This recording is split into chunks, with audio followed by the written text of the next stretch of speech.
تو یہاں تو بیچاری بیبیاں جن کو صحیح پڑھنا نہیں آتا وہ مشن بنا لیتی ہیں کہ میں نے اتنے 100 کو قرآن پاک پڑھانا ہے، بیوہ ہو گئی ہوں، طلاق یافتہ ہو گئی ہوں، ساری زندگی قرآن پڑھاؤں گی۔ ہم کیوں یہ مشن نہیں بناتے؟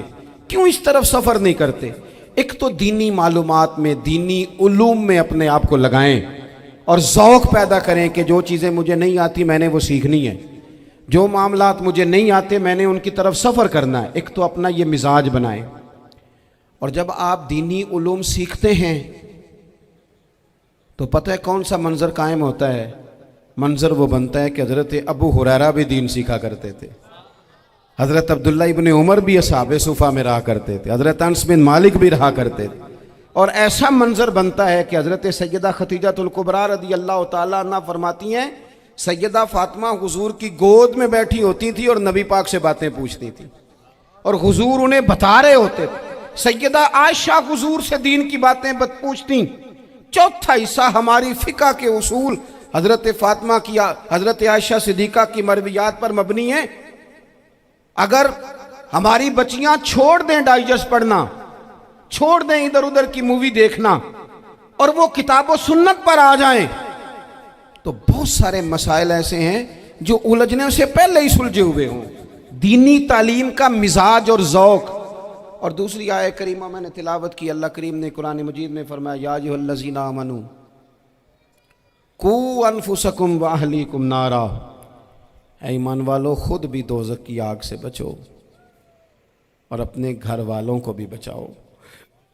او والد، وہ ماں جو بچوں کو بھوک سے بچانے کے لیے محنت کرتی ہے، ان کو مایوسی سے بہت سارے ماں باپ ایسے ہوتے ہیں جن کے پاس کپڑے لینے کے پیسے نہیں ہوتے عید پہ۔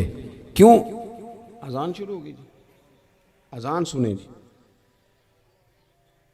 عزیز بھائی، جس طرح ہم اپنے بچوں کو دیکھیں، بہت سارے ماں باپ کے پاس گنجائش نہیں ہوتی، لیکن اس نیت سے کہ بچوں کے دل ٹوٹ جائیں گے، عید پہ کیسے گزارا کریں گے، مشکل سے بھی کپڑے خرید کے دیتے۔ اس طرح ہم اپنے بچوں کو بھوک سے، پیاس سے، مایوسی سے بچاتے ہیں۔ اس طرح ہمارے رب نے ہمارے ذمے لگایا ہے کہ تم اپنے بچوں کو کوشش کرو دوزخ کی آگ سے بچانے کی۔ حضرت عمر فاروق رضی اللہ تعالیٰ عنہ نے عرض کیا تھا یا رسول اللہ صلی اللہ تعالیٰ علیہ وسلم، اس آیہ کریمہ کا معنی کیا ہے؟ تو محبوب کریم علیہ السلام نے فرمایا عمر، جن چیزوں کا اللہ تمہیں حکم دیتا ہے تم اپنے گھر والوں کو ان چیزوں کا حکم دو، جن چیزوں سے رب رسول تمہیں منع کرتے ہیں اپنے گھر والوں کو ان سے روکو، اپنے گھر کے اندر نفاذ دین کرنے کی کوشش کرو۔ میرے بھائی، بہت زیادہ آزمائش ہے ہمارے گھروں میں، بے چینیاں ہیں، اضطراب ہے، بچوں میں سختی ہے، بہن بھائی ایک دوسرے کے ساتھ لڑتے ہیں، مزاجوں میں تلخی آ گئی۔ کیوں بھلا؟ اس لیے کہ ماں باپ کو جو بہترین کردار اور جو حسین طریقہ گھر میں اپنانا چاہیے تھا، بچے تقریر باہر سے سنتے ہیں لیکن وہ فالو اپنے ماں باپ کو کرتے ہیں۔ اگر ماں باپ میں حوصلہ ہو، صبر ہو، اطمینان ہو، خودداری ہو، تھوڑے پر گزارا کرنے کا مزاج ہو۔ دیکھیں نا، آج ڈپریشن ہے، ٹینشن ہے، پینکس اٹیکس ہیں، بڑی ساری چیزیں آ گئی ہیں۔ کیوں بھلا؟ صبر نہیں، تحمل نہیں، بردباری نہیں۔ آزمائے۔ ایک دن ایک بچہ میرے پاس آ گیا مدرسے کا اور آ کے وہ رونے لگا۔ میرے گھر والے کہنے لگے کھانا چھوڑ دیں، پہلے اس کی بات سن لے۔ میں نے کہا پتر کیا ہوا؟ کسی نے مارا ہے کسی استاد نے؟ کہنے لگے نہیں حضرت، گھر فون کیا تھا تو میری اماں اور ابا کی لڑائی ہو رہی ہے۔ بچہ کانپ رہا ہے، ٹانگیں کانپ رہی ہیں۔ میں نے کہا کیا ہو کیا گیا تمہیں پتر؟ لڑائی ہو رہی ہے تو گھروں میں ہو ہی جاتی ہے۔ کہنے لگے نہیں، آپ کو پتہ نہیں، وہ بڑا سخت لڑتے ہیں۔ میرے والد جب میری والدہ کو مارنے کے لیے آگے بڑھتے ہیں تو ہم سارے چار پنجوں کے نیچے چھپ جاتے ہیں، ہمیں خوف آتا ہے، وہ منظر خطرناک ہوتا ہے۔ یہ کون تکلیف دے رہا ہے اپنے بچوں کو؟ یہاں بیٹھے ہمارے ہاں میلوں دور رہتے تھے اس کے گھر والے، تو وہ تکلیف میں تھا، تو گھر میں کیا کیفیت ہوگی؟ اگر حوصلہ ہو، صبر ہو، قناعت ہو، اللہ کے دیے ہوئے تھوڑے رزق پر ہمیں راضی رہنا آتا ہو، ہمارے گھروں میں سکون آئے، اطمینان آئے، ہم جو زندگی بڑی خوشی خوشی گزار سکتے ہیں، ہمارے مزاجوں کا لالچ، ہماری طبیعتوں کی بے راہ روی، ہماری جھوٹی انا کا بت ان ساری چیزوں کو ختم کر دیتا ہے۔ اپنی زندگی کے اندر اگر ہم وہ کردار اپنے بچوں کو دیں جس کردار میں موبائل بھی ہو، جس میں گاڑی بھی ہو، جس میں پیسے بھی لا کے ابا دراز میں رکھتا ہو، لیکن والد کا گھر میں مصلی بھی موجود ہو، اس کی کوئی تسبیح بھی ہو، وہ یہ بھی کہتا ہو کہ خدا نے اپنے فضل سے آج 5,000 دیا ہے تو اس میں 1,000 غریبوں کا بھی ہے، اس میں تھوڑا سا میں نے اللہ کی رضا کے لیے بھی رکھا ہے، اگر کوئی مشکل آ جائے تو وہ باپ اور ماں کو صبر کرتا ہوا دیکھتے ہوں، اگر ایک باپ کر بات کرے تو دوسرا برداشت کرتا ہو۔ خدا را اپنی اولادوں کو اس اذیت کا شکار نہ کرو، اپنے گھروں کے اندر وہ خودداری، وہ پیار، وہ وقار، وہ محبت، وہ انداز۔ آپ تھکے ہوئے ہیں، کوئی شک نہیں، آپ بہت سارے مسائل کا باہر شکار ہوں گے، کوئی شک نہیں، لیکن آپ باہر سے تھک کے آئے ہیں، اور اگر آپ باہر اپنی فیکٹری کے مالک ہیں اور دفتر کے بڑے ہیں تو گھر میں بھی تو آپ بڑے ہیں نا، آپ کی ماں بھی تو انتظار کر رہی ہے، اس نے بھی تو دکھڑا سنانا ہے نا آپ کو۔ آپ یہ دیکھیے کہ آپ کے بچے بھی تو انتظار کر رہے ہیں، وہ چاہتے ہیں کہ ابا آ کے بیٹھیں تو ہم ان کے سینے پہ چڑھ کے تھوڑا کھیلیں۔ آپ کی اہلیہ منتظر ہیں، کچھ باتیں بیوی کسی اور سے نہیں کہہ سکتی، صرف اپنے شوہر سے کہتی ہے، لیکن وہ تو آتے ہی جلال میں آ گئے صاحب، وہ کہنے لگے تو بڑی نالائق ہے، میں تھکا ماندہ آیا ہوں اور تو نے مجھے کہانی سنا دی ہے۔ وہ اس خاتون سے شدت کے ساتھ پیش آنے لگے۔ میرے رسول پاک کی حیات نور کو دیکھو، حضرت ام ایمن حضور کی رضائی والدہ ہیں، ان کی بھی خدمت ہو رہی ہے، حضرت حلیمہ سعدی آ رہی ہیں تو خدمت ہو رہی ہے، حضرت عباس حضور کے چچا ہیں تو کریم فرماتے ہیں میرے چچا ہیں باپ کی جگہ پہ، حضور دوست احباب صحابہ غلاموں سب کے ساتھ پیار کر رہے ہیں، 9 ازواج مطہرات ہیں گھر کے اندر، اور کیفیت یہ ہے کہ حضور صرف ان کی ضرورتوں کا ہی خیال نہیں کرتے، خواہشات کا ہی خیال نہیں کرتے، بلکہ میرے کریم کا طریقہ یہ ہے کہ کوئی بندہ آج بول کیا رہا ہے، وہ کہاں کھڑا ہے آج، اس کے جملے کس طرح کے ہیں، اس کا لہجہ کس طرح کا ہو گیا ہے اور اسے ٹھیک کیسے کرنا ہے، محبوب اس کا خیال فرماتے، توجہ کرتے۔ میں کہتا ہوں کہ ہم سب کو شوق آیا ہے آرام کرنے کا۔ میں صبح 11 بجے سے پہلے اپنے گھر سے نکل آیا تھا، اور یہ وقت آ گیا ہے اور رات کو خدا جانے کس وقت گھر پہنچنا ہے۔ کئی دفعہ کیفیت یہ ہوتی ہے کہ گاڑی سے اترتے ہیں تو پھر دل کرتا ہے کہ کوئی اٹھا کے چلائے نہ کبھی، اس کے باوجود بہت سارے لوگ ناراض رہتے ہیں کہ ہم سے مل کے نہیں گئے، فوٹو نہیں کھنچوا کے گئے، فلانی جگہ چائے نہیں پی کے گئے۔ یہ تسلسل ہے، لیکن میں جتنا مرضی تھکا ماندہ گھر جاؤں گا نا، کبھی ایسا نہیں ہوا کہ میں گھر جاؤں تو بڑی ٹینشن میں جاؤں۔ میری گھر والی ایک دن مجھ سے کہنے لگی آپ نے کبھی نہیں کہا کہ میں تھکا ہوا آیا، بندہ تھک بھی تو جاتا ہی ہے نا، کبھی کہاں کرے نا۔ میں نے اسے کہا پتہ کیوں نہیں کہتا، اس لیے نہیں کہتا کہ میں نہیں چاہتا کہ میرے بچے یہ کہیں کہ ہم نے دین نہیں پڑھنا، ہمارا باپ تو بڑی مشکل میں ہے۔ ہم اپنے کام کے بارے میں اپنے گھر میں شکوے کرتے ہیں، آپ کسی بچے سے پوچھ لیں کون سا کام کرنا ہے، کہ جڑا ابا جی کر دے رہے ہیں وہ نہیں کرنا۔ کیوں کہ ابا جی ہر روز تو کہتے ہیں میں بڑا الجھ گیا ہوں، یہ کام بڑا مشکل ہے۔ میں چاہتا ہوں کہ میں اپنے بچوں کو یہ بتاؤں کہ پتر میں تو جدھر جاتا ہوں پھول ہی پھول ہیں، میں تو جدھر سے گزرتا ہوں محبت ہی محبت ہے، میں تو جدھر سے دیکھتا ہوں دعائیں ہی ملتی ہیں، تاکہ ان کا شوق پیدا ہو۔ میرے عزیز آپ تھوڑا سا دل بڑا کریں، اگر آپ ایک کی وجہ سے پورا گھر سکون میں آ جاتا ہے تو آپ دل بڑا کیوں نہیں کرتے؟ جگہ ڈھونڈتے ہیں بس مجھے کوئی تنگ نہ کرے، کوئی میری باپ ماں بدولت کو کوئی پریشان نہ کرے۔ بخاری شریف سنیے، حضرت عائشہ صدیقہ رضی اللہ تعالیٰ عنہ بیٹھی ہیں، حضور فرمانے لگے عائشہ آج ایک بات نہ بتاؤں تمہیں؟ یا رسول اللہ بتائیے۔ حضور فرمانے لگے جب تم مجھ سے ناراض ہوتی ہو تب بھی مجھے پتہ چل جاتا ہے، اور جب راضی ہوتی ہو پھر بھی پتہ چل جاتا ہے۔ تو حضرت سید عائشہ صدیقہ بات سن کے بڑی خوش ہوئی، یا رسول اللہ وہ کیسے؟ حضور فرمانے لگے کبھی کبھی تم قسم اٹھاتی ہو۔ یا رسول اللہ ہاں۔ فرمایا جب ہوتی ہو نا راضی خوش تو پھر کہتی ہو مجھے رب محمد کی قسم صلی اللہ علیہ وسلم، پھر تم میرے نام کے ساتھ رب کریم کا نام ملا کے قسم اٹھاتی ہو، رب محمد کی قسم۔ یا رسول اللہ بالکل ایسے ہی ہے۔ اور فرمایا جب تمہارے دل میں کوئی بات ہوتی ہے نا تو پھر تم کہتی ہو مجھے رب ابراہیم علیہ السلام کی قسم، پھر تم رب محمد نہیں کہتی۔ یہ بخاری مسلم میں موجود ہے۔ حضرت عائشہ صدیقہ نے تو بات سنی تو کھل گئی طبیعت، کہنے لگی کریم صدقے جاؤں، یہاں تک خیال فرماتے ہو؟ کس کے جملے کہاں پہنچ گئے، یہاں تک خیال ہے؟ فرمایا مجھے پتہ چل جاتا ہے کہ تمہاری کیفیت کیا ہے، کہاں کھڑی ہو۔ اور بھئی ہم تو اپنی ماں کا بھی خیال نہیں رکھتے، ہمارا باپ کہاں بیچارہ کھڑا ہے، وہ تو انتظار میں تھا کہ کوئی 10 منٹ میرے پاس بیٹھے گا، توجہ ہی نہیں، جذبات کا خیال ہی نہیں۔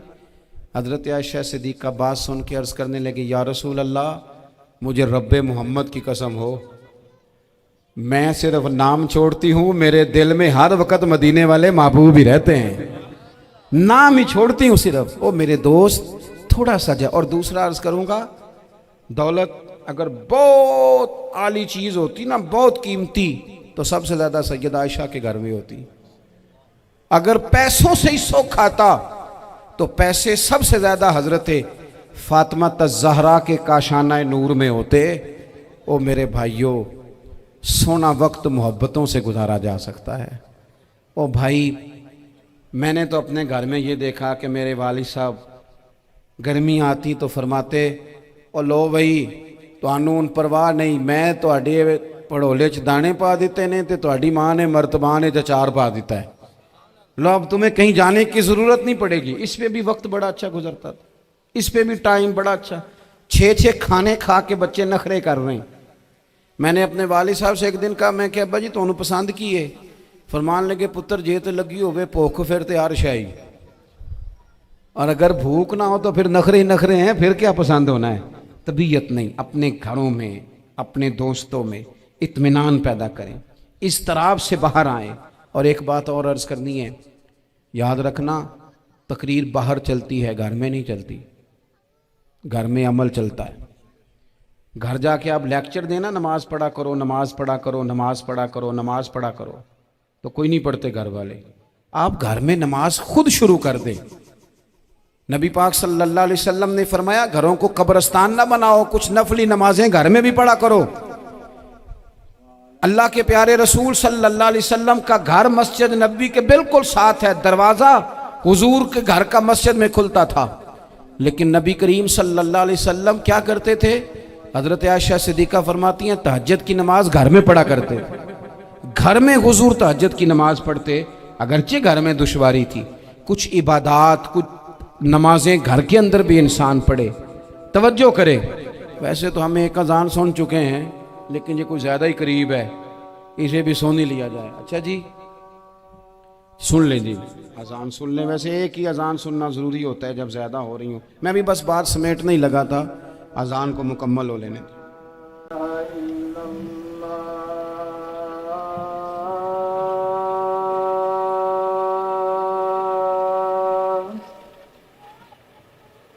أشهد أن لا إله إلا الله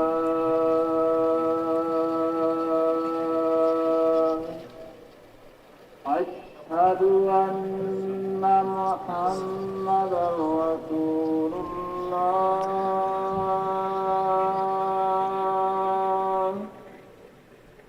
أشهد أن محمد رسول الله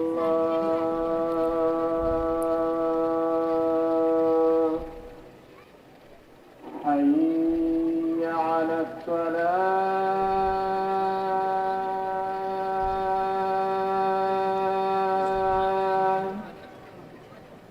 حي على الصلاة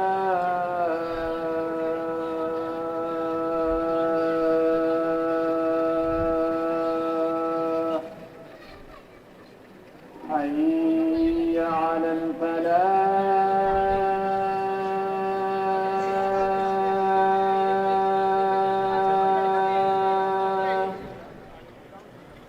حي على الفلاح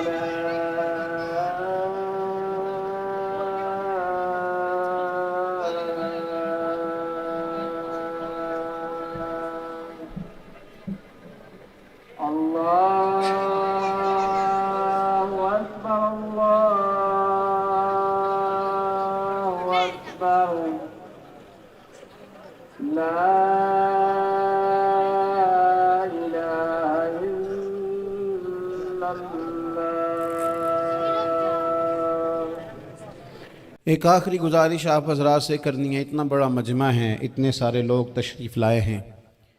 ایک گزارش آپ حضرات کی خدمت میں رکھ کے بس میں نے بات کو سمیٹنا ہے. دو باتیں میں نے آپ کی خدمت میں عرض کی ہیں. ایک تو دینی علم کا ذوق پیدا کریں, اور دوسرا اپنے گھروں میں تھوڑا ٹھہراؤ لائیں. تھوڑا سا اپنے, یہ بچوں کے دستار فضیلت کا اجتماع تھا اس لیے میں نے یہ بات عرض کی, اپنے گھروں میں تھوڑا حوصلہ قناعت لائیں. حضرت عائشہ صدیقہ رضی اللہ تعالیٰ عنہ فرماتی ہیں ایسا نہیں تھا کہ ہمارے گھر کے اندر مال نہیں آتا تھا, اللہ کے فضل سے بڑا کچھ آتا تھا, لیکن فرماتی ہیں ہم اثار کر دیا کرتے تھے. حضور کا مزاج اثار کر دینے کا ہے. یاد رکھنا, شمع سے اگر کئی شمع جل جائیں تو اس کی روشنی میں کبھی کمی نہیں آتی. ہزاروں دیے بھی جل جائیں تو یہ دیے ماند نہیں پڑتے. مہنگائی بڑی زور کی ہو گئی, غریب آدمی کی آزمائش بڑھ گئی. ہمیشہ مہنگائی سے غریب لوگ متاثر ہوتے ہیں. امیروں کی تو چیزیں مہنگی ہو جاتی ہیں, وہ تو سنگل انہوں نے جمع کی ہوتی ہیں, مہنگی ہوتی ہیں تو ڈبل میں بیچتے ہیں. غریب پستا ہے. لیکن دکھ کی بات یہ ہے کہ ہم ایک دوسرے کا ساتھ نہیں دیتے. مقروض ذہنی اذیت کا شکار ہے. 3 دن ہے نا عید کے, تو ایک جوڑے سے بھی گزارے جا سکتے ہیں, ایک سے بھی. اکثر لوگ تو ویسے ہی عید کی نماز پڑھ کے سو جاتے ہیں, اور جو بیدار بھی ہیں وہ بھی کپڑے بدل کر کے جانور کے ذبح میں مشغول ہیں. ہم نے اس عید پہ کوشش کرنی ہے کہ ہماری گلی میں, ہمارے محلے میں, ہمارے دائیں بائیں تھوڑا سفر کریں, بچوں کو دیکھیں, سرکاری سکول سے نکلتے بچوں کو دیکھیں, مساجد مدارس سے نکلتے بچوں کو دیکھیں. ہم نہ ایک ایک دو دو کا ساتھ دیں. یہ جتنی سیاسی جماعتیں کام کر رہی ہیں, جن کی حکومت تھی, جن کی ہے, پتہ نہیں کل کس کی آئے گی. میں تو ذاتی طور پر ان سے پورا مایوس ہوں. مجھے تو نہیں لگتا کہ جتنے لوگ آج تک حکومت کر چکے ہیں, بار بار آتے ہیں یا پچھلی حکومت گئی ہے, ان کے پاس کوئی پلان ہی نہیں ہے. یہ تو بیچارے ایک دوسرے کی ٹانگیں کھینچنے کے علاوہ نہ کچھ کر سکے ہیں, نہ امید ہے کچھ کریں گے. لیکن غریب کی تکلیف بڑھ گئی ہے. میرے پاس 20 لوگ آتے ہیں, آتے تو وہ دعا کا کہنے ہیں, آتے تو صرف یہ بتانے ہیں کہ اس مشکل میں ہوں, دعا کرنا. لیکن دوستو, لوگوں کی باتیں سن کے بڑی تکلیف ہوتی ہے. ہم کیا کسی کی مدد کر سکتے ہیں؟ ہمارے لیے تو مدارس چلانے مشکل ہیں, لیکن لوگ اذیت کا شکار ہیں. ذہنی کرب کے نیچے لوگ آ گئے. اتنی بڑی اذیتیں کھڑی کر دی گئی ہیں. تھوڑا تھوڑا دیکھو, 2 کا کھانا 3 بھی تو کھا ہی سکتے ہیں نا, 3 کا کھانا 4 بھی تو کھا ہی سکتے ہیں نا. میرے محبوب نے ہمیں یہ نہیں کہا تھا زیادہ گوشت پکانا, بلکہ رسول پاک نے تو رنگ ہی بڑا سادہ دیا ہے. کریم نے فرمایا, عائشہ شوربہ ذرا زیادہ کر لو, پڑوسیوں کو بھی سالن دے دیں گے. تھوڑا شوربہ زیادہ کر لو, اسی کو بڑھا لو. تھوڑا شوربہ بڑھا لیں, تھوڑا تھوڑا ایک دوسرے کی مدد کریں, دست شفقت رکھیں. گلیوں میں سنسان لوگ, اب تو لوگ ایک دوسرے سے دکھ بھی نہیں کہتے, وہ کہتے ہیں دینا کسی نے ہے کچھ نہیں, اور تماشا الگ سے بن جائے گا. دوستو, ہم نے خود ایک دوسرے کا ہاتھ بٹانا ہے. جو لوگ صاحب ثروت ہیں, دیکھو ایک ہی باپ کی اولاد ہوتی ہے, ایک کو اللہ بڑا نواز دیتا ہے, 2-3 کمزور رہ جاتے ہیں. اس کو چاہیے وہ دوسروں پہ دست شفقت رکھے. ایک گلی میں سارے لوگ ایک ہی قبیلے کے, ایک ہی علاقے کے, ایک آگے نکل گیا ہے, اسے چاہیے وہ دوسروں کا خیال کرے. عزیز بھائیوں, ہم نے اس کمر توڑ مہنگائی کے دور میں نے جمعے میں امیر لوگوں سے کہا تھا کہ قربانیاں کرنی تو ہے ہی, تو تم تو سارا سال گوشت کھاتے ہو. کیا آپ کو بتاؤں کہ ہم اس وطن میں رہتے ہیں جہاں فریج اور فریزر بڑی سے پہلے زیادہ بکتے ہیں. فریج نہیں لے آؤ, بڑی لے آؤ, چونکہ گوشت سیو کرنا ہے, سارا سال بھی تو ملتا ہے نا امیروں. میں نے تو کہا تھا اس گاؤں میں لے جاؤ جہاں قربانی کوئی نہیں کر رہا, ذبح ہی وہاں جا کے کر لو. تھوڑی سی گنجائش بنائیں اپنے دلوں میں. یہ ضروری نہیں کہ سامنے والا آپ کا شکریہ بھی ادا کرے.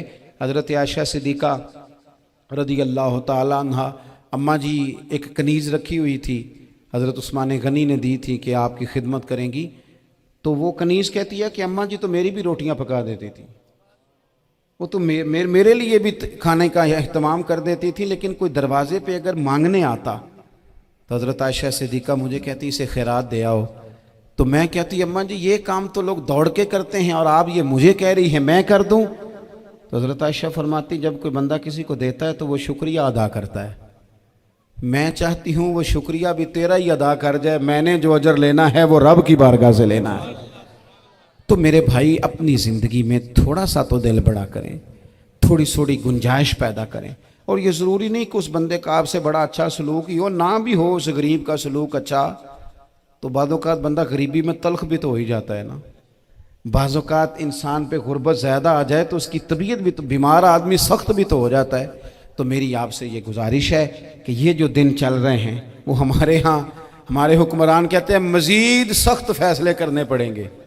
میں نے کہا تمہارے لیے تو آسان ہے، اس لیے کہ تم تو جس دفتر میں بیٹھ کے فیصلہ کرتے ہو اس کی تو بتی کوئی نہیں جاتی، تمہیں کیا پتا ہو، وہاں تو اے سی بھی 1 منٹ کے لیے بند نہیں ہوتا۔ یہ تو اس سے پوچھو باپ سے کہ جو عید سے پہلے اپنی بیوی سے مشورہ کر رہا ہے کہ عید آ گئی ہے، اگر بیٹی کے گھر کپڑے نہ بھیجے تو اس کی ساس باتیں کرے گی۔